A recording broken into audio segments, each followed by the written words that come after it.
श्रीमंत गरीब मुख्य नाही, हे मुसाफिरखाने आहे असं सांगतो बघा. मोठ्याने बोलून धैर्याने सिद्धांनी सांगितलं. आत मातेच्या जवळ बसून भगवद्गीता वाचून सांगत असलेल्या श्रीमंताला बाहेरचं संभाषण ऐकून आश्चर्य वाटलं. हा मुसाफिरखाना, धर्मशाळा असं पुन्हा पुन्हा सांगत गोड कंठाने खूप दिवसाच्या जटिल प्रश्नाला परिहार मिळाल्यासारखं झालं. तो श्रीमंत असला तरी सुविवेकी, गीता जाणावी असा गुप्त अध्यात्मी होता. बाहेरचा वेश खुळा नाही, कुणीतरी सत्पुरुष असावा. महालासारख्या या घरात पाय टाकायला धैर्य पाहिजे. अशातच हे मुसाफिरखाने म्हणायला किती धैर्य पाहिजे असा विचार करीत तो श्रीमंत गीताग्रंथ व्यासपीठावर ठेवून, आई 1 मिनिट आलो असं सांगून बाहेर आला. सिद्ध निश्चिंततेने बसलेले होते. मुखावर प्रफुल्ल तेज, डोळ्यात करुणारस प्रवाह, शरीरावर मळलेले कपडे. श्रीमंताला पाहून सिद्धांचं मुखकमल प्रसन्न झालं. आपल्या सर्व कष्टांची परंपराच त्या हसण्याच्या तरंगत जात आहे असा भाव होता त्या श्रीमंतीचा. चौकीदार थरथर कापत, धनी माफ करा, हा खुळा जात नाही बघा, ढकलून पाठवतो धनी. जायला पुढे पाऊल टाकले तेवढ्यात श्रीमंताने त्याला गप्प बस असं खुणीने सांगितलं. स्वामी, हे श्रीमंताचं घर. हे ऐकून न ऐकता मुसाफिरखाना असा वाद करताना का बरं? आताही तेच सांगतो आहे. तुमच्या आधी इथे कोण राहत होतं? आमचे वडील. त्याच्याही आधी त्यांचे वडील म्हणजे आमचे आजोबा. त्याच्या आधी आमच्या आजोबांचे वडील म्हणजे पणजोबा. ठीक. या घरात एकानंतर एक येऊन अनेक लोक येऊन गेले.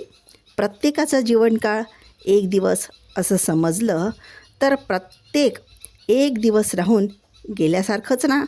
शाश्वत कोणीही राहील नाही. मुसाफिरखाना नाही तर काय आहे? श्रीमंताचं अंतःकरण पक्व झालं होतं. त्याच्या समस्येचा परिहार झाला होता. त्यांनी विनयाने, स्वामी, आपण उदात्त बोध केला. गुरुस्वरूप महात्मा, या आत या. चौकीदार थक्क होऊन पाहतच राहिला. खुळ्यासारखा दिसला तरी महात्मा. श्रीमंताच्या मागून सिद्ध गेले. आत मोठं घर. एका बाजूला पलंगावर श्रीमंतेची आई झोपलेली. तिचं क्षीण झालेलं मर्मभेदक अशा कन्हण्यांनी घरात एक वेगळं वातावरण झालं होतं. त्या गृहिणीच्या रोगाने तिथल्या वस्तूंनाच रोग झाल्यासारखं वाटत होतं. कोण कणत आहे? आमची आई.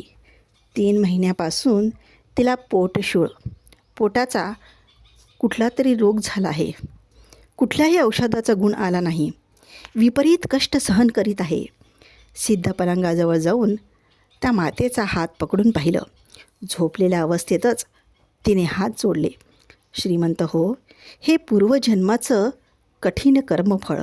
शिवध्यान, मानसपूजेने ते कर्म नष्ट होईल, अथवा कोणी महात्म्याच्या पादतीर्थ आशीर्वादाने त्या कर्माचं प्रायश्चित्त होईल.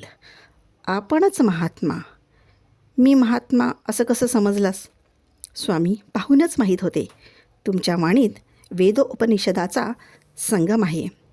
त्या गंगा यमुनेच्या संगमात स्नान करून शुद्ध होऊन प्रयाग क्षेत्राची अधिदेवता असणाऱ्या संगमनाथाला तुमच्यात पाहिल्यासारखं झालं मला.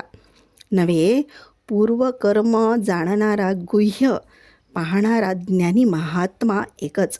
स्वामी, आपल्यापेक्षा दुसरे महात्मा कोण मिळणार? दया करून आपल्या पादसेवेची अनुज्ञा द्या. श्रीमंताचं हृदय विरघळलं. दोन्ही हात जोडून दीनभावनेने विनयाने प्रार्थना केली. आधीच करुणाहृदय सिद्ध करुणारसच धाराकार वाहत होती. त्या श्रीमंताच्या बाह्य श्रीमंतीपेक्षा त्याच्या अंतरंगाची श्रीमंती त्यांना चांगली वाटली. त्यांनी गालात हसून संमती दिली. घराचा परिवार त्या मोठ्या हॉलमध्ये आला. आपल्या खूप दिवसांची सेवा सार्थक करायला पूजा मंदिरातून पूजा सामान घेऊन आले. सिद्धांना उंच पीठावर बसवून पादपूजा केली. पादतीर्थ मातेच्या मुखात भक्तिभावाने स्वतः श्रीमंत सावकारांनी घातलं. काही क्षण गेल्यावर पोटात ओरडून ओरडून सांगणारी व्यथा स्तब्ध झाली. दुःख कमी झालं. ते संकट, तो ताप जाऊन हायसं वाटून शांती मिळाल्यासारखं, मनात पूर्ण शांती वाटल्यासारखं झालं.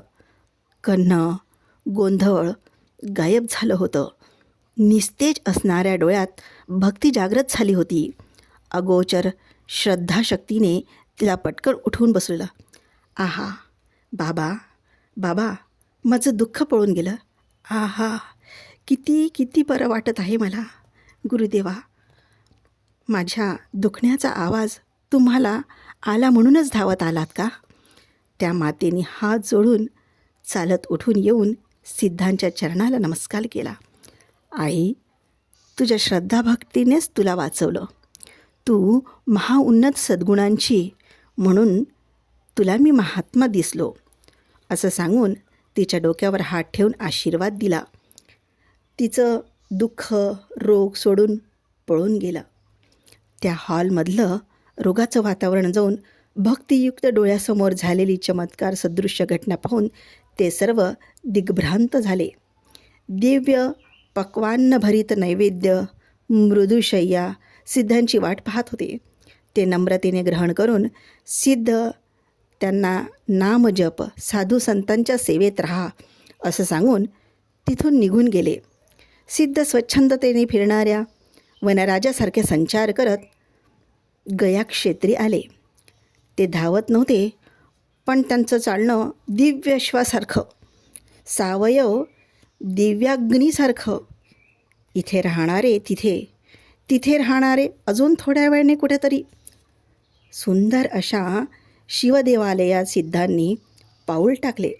शिवाला संभ्रमाची षोडशोपचार पूजा चालली होती. सिद्ध एका खांबाला टेकून बसले आणि पूजा पाहण्यात मग्न झाले. शेवटी नादप्रिय असलेल्या शिवाला गायन सेवा होती. शिवाच्या समोर मंडपामध्ये एक तरुण गायन सेवेला तयार होऊन भैरवी रागाचा आलाप गायला प्रारंभ केला. सिद्धांनी नको अशी खूण केली.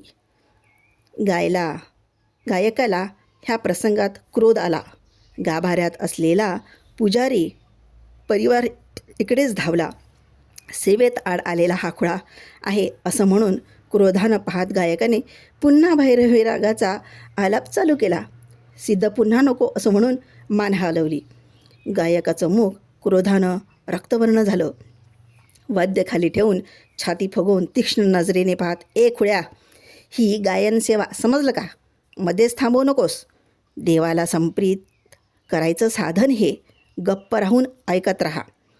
गायकाच्या बोलण्याने सिद्ध जोरात हसले. ते हसू, त्या हसण्याचे तरंग, कसलं हसणं हे! देवालयाची घंटा झांगटी वाजल्यासारखं. पुजाऱ्याने घंटीकडे एकदा सिद्धांकडे पाहिलं. गायकाने आपल्या वाद्याकडे एकदा आणि सिद्धांकडे एकदा पाहिलं. परशिव ईश्वराचं सद्योजात वामदेव अघोर तत्पुरुष ईशान्य अशा सप्तमुखातून निघालेलं सुस्वर या मुखांनी हसण्याच्या तरंगामध्ये दिसले.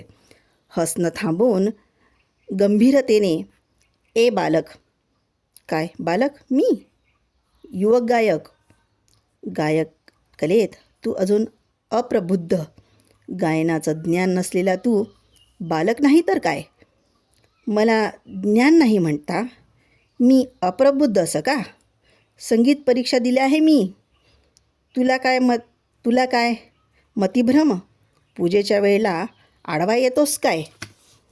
माझी तक्रार नाही बाबा, तुझी किरीकिरी म्हण. तुझी गायनसेवा पूर्ण व्हायला पाहिजे, पूर्ण फळ मिळायला पाहिजे ना. म्हणजे शंकराच्या पूजेच्या वेळेला शंकराभरण रागच गायला पाहिजे. हे अंतर्भेदाभेद, कालप्रज्ञा, कर्तव्यप्रज्ञा, संगीतप्रज्ञा नाही. आणि गाणार? ओ, त्यात काय विशेष? हृदय आच्छादक कुंडलिनी सर्पाला शंकराभरण म्हणतात. ही कुंडलिनी सर्प नाभिस्थान सोडून ऊर्ध्वमुख होऊन ब्रह्मरंध्राला स्पर्श करण्याची शक्ती शंकराभरणात आहे. जे नाभी प्रदेशाच्या मध्ये राहणाऱ्या महादेवाला गायन अमृताभिषेकाने प्रसन्न करतात त्यांना पूर्ण फळ आणि सिद्धी मिळते.